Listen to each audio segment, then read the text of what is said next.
రాజా సింగ్ బీజేపీకి good bye చెప్పేశాక నిజంగా ప్రధాని మోదీకి, నిజంగా ఆ పార్టీ పెద్దలకి, మరొక వైపు రాష్ట్ర బీజేపీ పెద్దలకి కూడా వరుస షాక్‌లు ఇస్తూనే ఉన్నారు రోజువారీగా.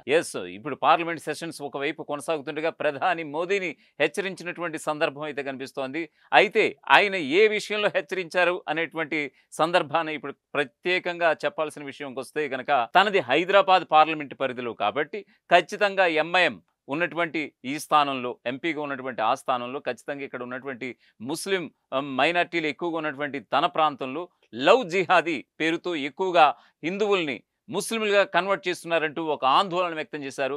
ఖచ్చితంగా తన హైదరాబాద్ పార్లమెంట్ పరిధిలో ఉన్నటువంటి ఈ యొక్క ఘోరాన్ని మీరు ఖచ్చితంగా పార్లమెంట్ సెషన్స్ వేదికగా ఖచ్చితంగా చర్చకు తీసుకురావాలంటూ కూడా ప్రధాని మోదీని డిమాండ్ చేసినటువంటి పరిస్థితి అయితే కనిపిస్తోంది.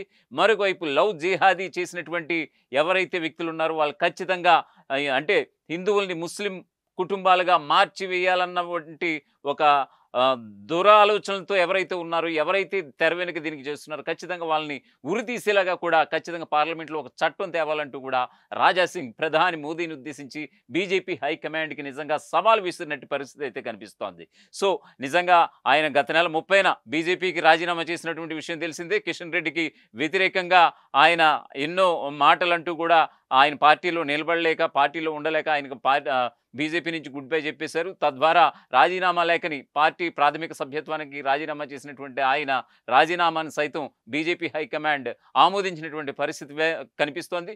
మరోవైపు ఎమ్మెల్యే పదవి విషయంలో కూడా ఆయన బీజేపీనే ఇప్పుడు ఆయన చూపైతే ఇప్పుడు కనిపిస్తోంది. ఖచ్చితంగా బీజేపీ హైకమాండ్ ఎమ్మెల్యే పదవికి రాజీనామా చేయమంటే కూడా నేను చేస్తానంటూ కూడా ఆయన చెప్పినటువంటి సందర్భం కూడా కనిపిస్తుంది. ఈ వ్యాఖ్యలన్నీ కూడా మనం నిశితంగా పరిశీలిస్తే గనక ఇంకా ఆయన బీజేపీ వైపు ఉన్నారా అన్నటువంటి అనుమానాలు అయితే చాలా స్పష్టంగా కనిపిస్తున్నాయి. నిజంగా గనక ఆయన ఎమ్మెల్యే పదవికి రాజీనామా చేయాలన్న ఆలోచన ఖచ్చితంగా ఆయన మనసులో ఉంటే గనక స్పీకర్ ఫార్మేట్లో నిజంగా ఎమ్మెల్యే పదవికి రిజైన్ చేసి వెంటనే స్పీకర్కి ఇచ్చేసేవారు. లేదు పార్టీ హైకమాండ్ నిర్ణయం కోసం వేచి చూస్తున్నారంటే గనక ఖచ్చితంగా రాజా సింగ్ ఒక యూటర్న్ అయితే తీసుకున్నారు. బీజేపీలో ఉండాలనేటువంటి కాంక్ష ఇప్పటికీ ఉంది అనేటువంటి మాట అయితే రాష్ట్ర బీజేపీ పెద్దలు అలాగే రాష్ట్ర బీజేపీ శ్రేణులు అయితే నిజంగా ఒక చర్చకు అయితే దారితీసింది. ఏదేమైనా సరే నిజంగా హైదరాబాద్ పార్లమెంట్ పరిధిలో నిజంగా గోషామహల్ బైపోల్ గనక రేపు మాపో గనక ఖచ్చితంగా వస్తే గనక ఖచ్చితంగా తన ఎజెండాతో వెళ్తున్నటువంటి తన జెండా ఏదైతే ఉందో ఖచ్చితంగా తాను పాతాలన్నటువంటి ఒక ఉద్దేశంతో ఉన్నట్టుగా కనిపిస్తోంది. నిజంగా ఆయన సొంత పార్టీ పెట్టబోతున్నారా లేకపోతే నిజంగా స్వతంత్ర అభ్యర్థిగా బరిలోకి దిగి ఇండిపెండెంట్‌గానే ఉంటారనేది $1,000,000 ప్రశ్నగా ఉంది. ఎందుకనంటే గనక రాజా సింగ్ ఆల్రెడీ ఇప్పటికే పలు సందర్భాల్లో చెప్పారు. కొన్ని గంటల క్రితం కూడా చెప్పేసినటువంటి సందర్భం ఎంఐఎంతో దోస్తీ కట్టినటువంటి ముస్లింలకు అత్యంత దగ్గర సంబంధాలు ఉన్నటువంటి కాంగ్రెస్‌తో నేను జతగట్టే ప్రసక్తి లేదంటూ కూడా ఉద్ఘాటించినటువంటి పరిస్థితి కూడా కనిపిస్తోంది. ఎట్టి పరిస్థితుల్లోనూ కూడా నేను జతకట్టేది లేదు. ఖచ్చితంగా ఆ పార్టీకి వెళ్ళేది లేదు. మరోవైపు మహారాష్ట్ర ఉద్ధవ్ శివసేనలో జాయిన్ అవుతున్నానంటూ కూడా ప్రచారం కూడా జోరుగా సాగుతుంది. సో, అది కూడా కరెక్ట్ కాదు. నేను అటువంటి పార్టీలో కూడా నేను జాయిన్ అయ్యేది లేదంటూ కూడా ఖరాఖండిగా తేల్చి చెప్పేశారు. మరోవైపు బీఆర్ఎస్ నుంచి కూడా తనకు ఆహ్వానాలు వచ్చినటువంటి మీడియా ప్రతినిధులు అడిగినటువంటి ప్రశ్న కూడా చిక్కిపెట్టారు. వాళ్ళ వైపు నుంచి ఎటువంటి ఆహ్వానం కూడా అందలేదు. సో, ఎటువంటి పార్టీలో కూడా నేను జాయిన్ అయ్యేది కూడా లేదంటూ కూడా చాలా స్పష్టంగా క్లియర్ కట్‌గా చెప్పేసినటువంటి పరిస్థితి రాజా సింగ్. మరొక వైపు మాధవీలత ఎవరైతే ఉన్నారో ఎందుకంటే హిందుత్వ వాదులుగా పేరుగాంచినటువంటి ఒకవైపు బీజేపీలో ఎమ్మెల్యేగా రాజా సింగ్ మరొకవైపు ఉంటే మరోవైపు మాధవీలత గతంలో అసదుద్దీన్‌పై పోటీ చేసి ఓడిపోయారామె హైదరాబాద్ పార్లమెంట్ సెషన్‌కి సంబంధించి. సో, వీళ్ళిద్దరి మధ్య వైరం కూడా తెర మీద కొత్తగా వచ్చినటువంటి కొన్ని 2-3 రోజుల క్రితం కూడా మనం చూడొచ్చు. మాధవీలత స్ట్రెయిట్‌గానే రాజా సింగ్‌ని ఉద్దేశించి ఒక కీలకమైనటువంటి విమర్శలు కూడా చేసినటువంటి పరిస్థితి.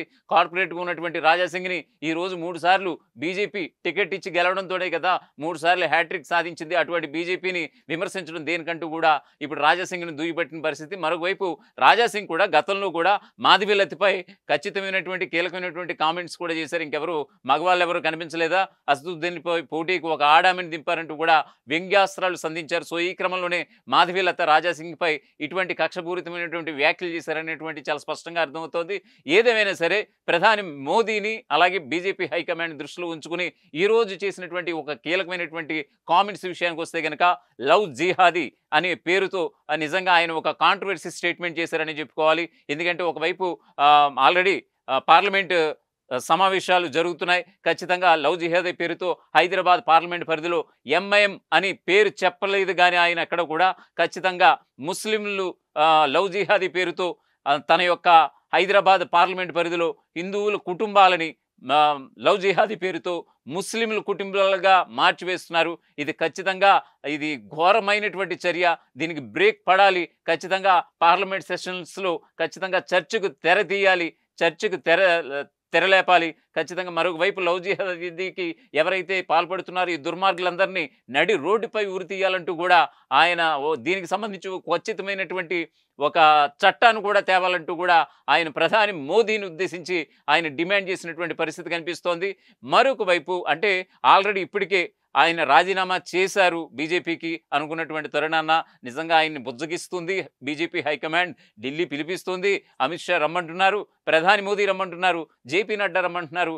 ఇలా అంటూ కూడా అనేక కథనాలు వచ్చాయి. కానీ అవి ఎక్కడ కూడా ఆ వార్తలన్నీ కూడా నిజం కాలేదు. ఖచ్చితంగా ఆయన రాజీనామాను ఆమోదించేసింది బీజేపీ హైకమాండ్. సో ఈ క్రమంలో నిజంగా గోషమహలే కాదు, దేశవ్యాప్తంగా ఉన్నటువంటి హిందుత్వ సమాజం అంతా కూడా నివ్వెరపోయినటువంటి సందర్భం అయితే కనిపిస్తోంది. ఎందుకనంటే కనుక తెలంగాణలో మరి ముఖ్యంగా హైదరాబాద్లో నిజంగా కిషన్ రెడ్డి ఆనాడు ఓడిపోయారు. గత అసెంబ్లీ సెషన్స్ విషయానికి వస్తే కనుక కేవలం జిహెచ్ఎంసీ పరిధిలో ఒకే ఒక్క బీజేపీ ఎమ్మెల్యేగా గెలిచింది ఎవరైనా ఉన్నారు అని అంటే కనుక అది గోషామహల్ ఎమ్మెల్యే రాజాసింగ్ అనే పేరు చెప్పొచ్చు. ఓవరాల్గా తెలంగాణలో 8 మంది బీజేపీ ఎమ్మెల్యేల్లో గోషామహల్ ఎమ్మెల్యే రాజాసింగ్ ఒకరు. అటువంటి రాజాసింగ్ని నిజంగా బీజేపీ హైకమాండ్ వదులుకోవడం అనేది ఏంటి అనేది కూడా హిందుత్వవాదులు ప్రధానంగా ప్రశ్నిస్తున్నటువంటి పరిస్థితి. సాక్షాత్తు హిందూ ఎజెండాతో ముందుకెళ్తున్నటువంటి రాజాసింగ్నే కాదనుకున్నారంటే పార్టీలో మిగతా వాళ్ళ పరిస్థితి ఏంటంటూ కూడా నిజంగా అనేక చర్చలకు దారితీస్తోంది.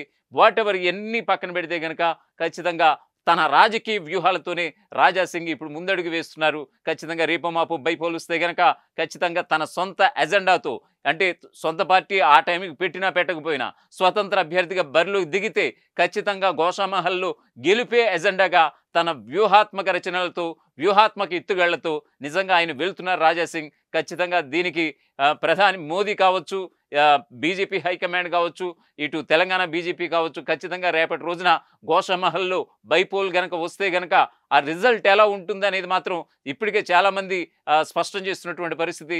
గోషామహల్ కింగ్ ఎవరైనా ఉన్నారు అని అంటే కనుక అది ఖచ్చితంగా రాజాసింగే. అది రాజాసింగ్ అడ్డా మాత్రమే.